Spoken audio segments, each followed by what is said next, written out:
There is always inherent risk when working with dogs. Urban Dogs, LLC is not responsible for damages to humans, dogs, or property by anyone attempting these procedures.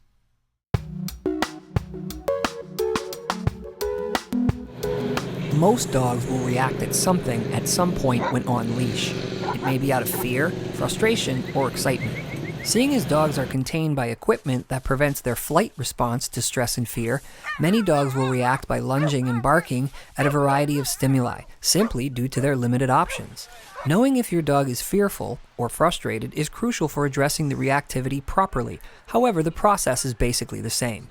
This video is a foundational guide for counter-conditioning a dog when on leash to seeing, hearing, and even smelling stimuli that makes the dog go over threshold and react by lunging and barking. It is the lunging and barking that is the determinant of over-threshold reactive behavior. Some dogs may shut down and cower when they are met with stressful or fearful situations. There are no guarantees when working in open environments other than anything can happen at any second, so be prepared. One basic premise that will keep dog handlers on their toes is an anything can happen on a leash walk mindset.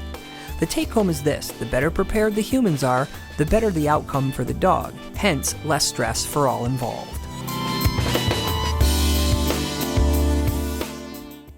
Counter-conditioning is pairing a high-value food reward with a stimulus that the dog finds frustrating or fearful.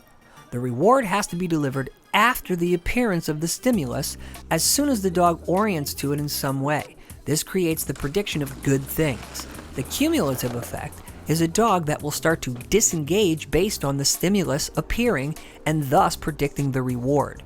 The formula for success is this: timing and mechanics equal rate of reinforcement equals under threshold responses equals increase in desired behavior equals subsequent decrease of unwanted behavior equals less stress. Dog orients to stimulus, human marks with a verbal yes for under threshold response, then rewards the dog with high value food. This is the sequence. This creates a good predictive value for all manner of stimuli to the dog. This can be used for dogs that react at humans, other dogs, prey, or even traffic such as cars or bikes and skateboards. There are 3 Ds that involve desensitization and counter-conditioning. These 3 Ds are distraction, distance, and duration. Distractions are the stimulus, not the food, when the food is used after the orientation as a reward for under-threshold responses. Duration: how long is the stimulus in the dog's presence? Distance: how far away is the dog from the stimulus, or how far away is the stimulus from the dog? Making these less intense and smaller or farther away equals a decrease in saliency to the stimulus. Thus, it equals under threshold responses, and that equals desensitization, and then that equals positive conditioned emotional responses or neutral associations for the dog. Systematic desensitization is possible when the humans take into account the dog's behavior as it relates to distances and durations of the stimuli that will cause the dog to react or orient. These parameters can be adjusted as success is achieved, or they can be adjusted to achieve more success. Distance mitigation by way of negative reinforcement acts as desensitization. You might want to create distance as needed when you notice the stimulus first, then set up to do your counter-conditioning.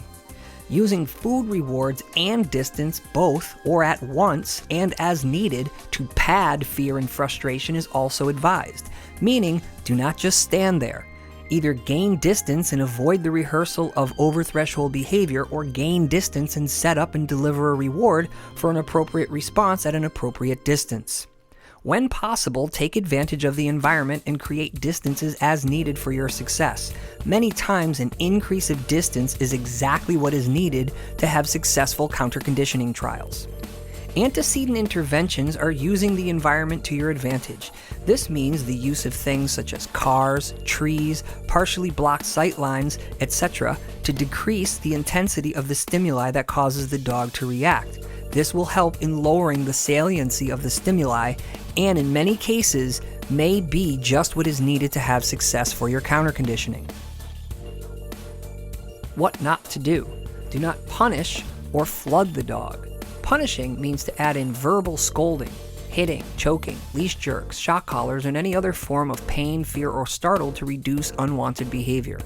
All these will do is cause a negative association, and even though some dogs may stop reacting, they will have a fearful, stressful, and emotional baggage attached to the stimuli, and most likely will be associated out of the leash context.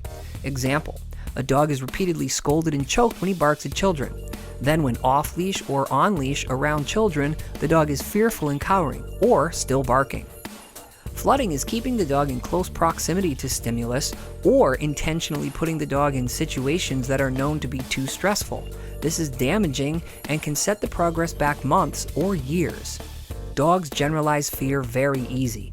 Do not use fear or pain to train dogs. It will cause problems. Dogs jumping the marker is a great sign of success.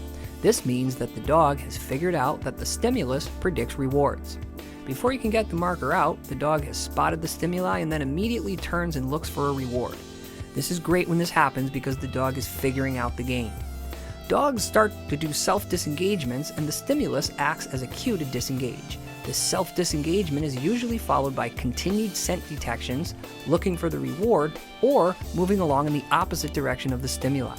When you start to observe below threshold responses resulting from sudden environmental contrast and a decrease in saliency of the SEC, or a known stimulus that causes reactivity, this is a really big sign of success. It means that the dog has less stress. Other signs of success are greetings with known dogs and known humans that go well. A closer proximity to moving non-animal stimuli such as traffic, skateboards, bikes, etc. with less stress displayed by the dog. When you revisit known areas of reactivity with no signs of stress. If you're getting good results, it means you've been very good by having a high rate of reinforcement and mitigating your distances and durations from stimuli, and you're probably getting few, if any, overreactive situations. What are reasonable expectations? Various environments equal flexible criteria equal success. The environment influences all behavior. The more aware of the environment the dog handler is, the better prepared for criteria shifts they will be. Many times dogs react suddenly, or suddenly there's a potential stimulus package that the dog might be exposed to. Human behavior is directly related to dog behavior, and the question to ask is, what are the humans doing or not doing? This is the crucial aspect that determines the level of success with counter-conditioning leash reactive dogs. Have a flexible criteria in various contexts, and have aware humans, and you'll equal a successful leash walk with the reactive dog. Filming sessions will help in seeing what exactly has occurred and how to improve or stick with what is working. Filming is the single best tool for developing human skills and observing dog behavior accurately. Is the dog fearful or frustrated? This is a very good question, and it will also determine some of the parameters for the training sessions. Taking an accurate history is step one. This means obtaining as much behavioral history on the dog and the dog handler as possible. This is essential for determining how to implement the protocols. With fearful dogs, we need to know about bite histories. Do they have bite histories to humans? Do they have bite histories to dogs? Do they have bite histories to both dogs and humans? Please use the Dunbar bite scale to determine the level of bites, if any, have been landed. With frustrated and excited dogs, we also need to know about their bite history, and we also need to know about their bite history out of the leash context. Dogs with bite histories are to be worked with in the safest and lowest stressful situations possible. Make sure you're not flooding the dog. And by the way, this goes for all dogs as well. Make sure you're getting notes on duration and distance of stimulus. We need to know what duration and what distance the dog can be exposed to stimulus and stay under threshold. This math is crucial for your success. Knowing what questions to ask is as important as obtaining the answers to them.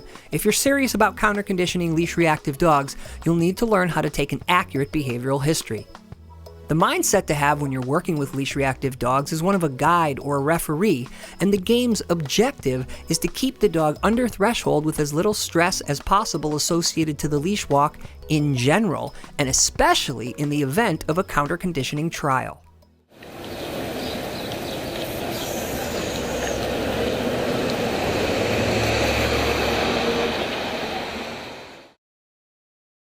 What to do after an over-threshold event. It'll happen, don't stress over it, no one is perfect.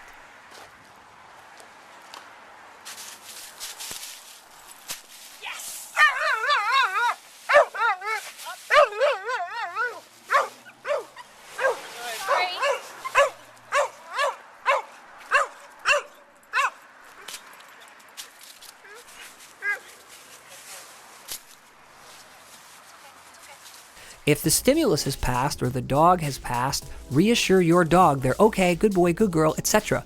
Erroneously, many people scold or blame the dog as soon as they get a chance. This will not help. Remember, it will only create a negative association. Gain some distance to a more relaxed or secluded area or environment if you can. Offer the dog some high-value food to see if they will eat. Use the good stuff here. Basic food will not do in this case. Your dog just had a fearful or stressful event. Remember, fear trumps food, and many times the stress of an over-threshold event will render some dogs fearful or stressed out for seconds, minutes, and some dogs for the rest of the walk.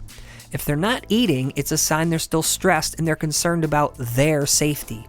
If they do take the food, this is a great sign. It usually means the dog's doing okay and needs little or no time to bounce back from the event. It may also mean that the dog is simply eating as well, but again, fear trumps food, so high-value food is still a very good gauge to see how the dog is doing. Here are some bounce-back signals to look for. Stress shakes. This is when the dog shakes as if wet. Stress yawns. Some light barking or chuffing, the dog continues sniffing the ground or the air, or the dog looks to the handler for a reward or a redirection.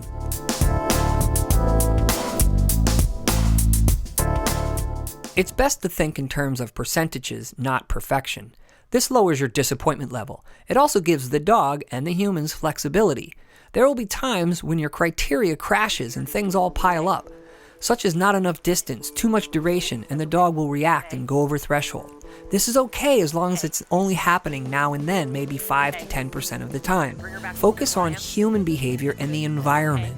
Safely executed sessions with a focus on stress reduction are successful sessions.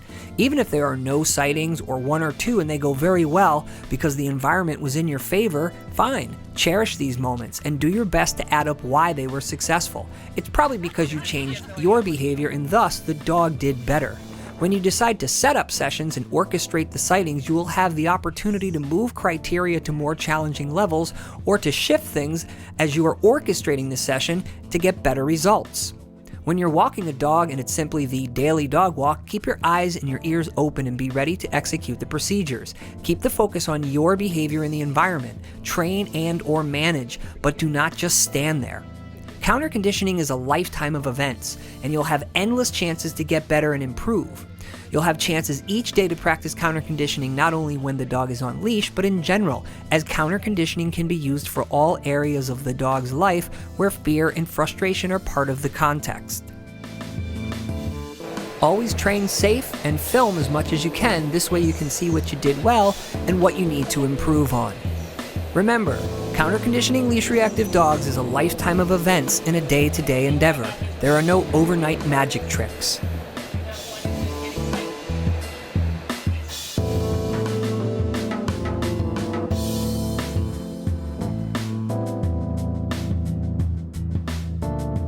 This has been a Canine Sun Media presentation.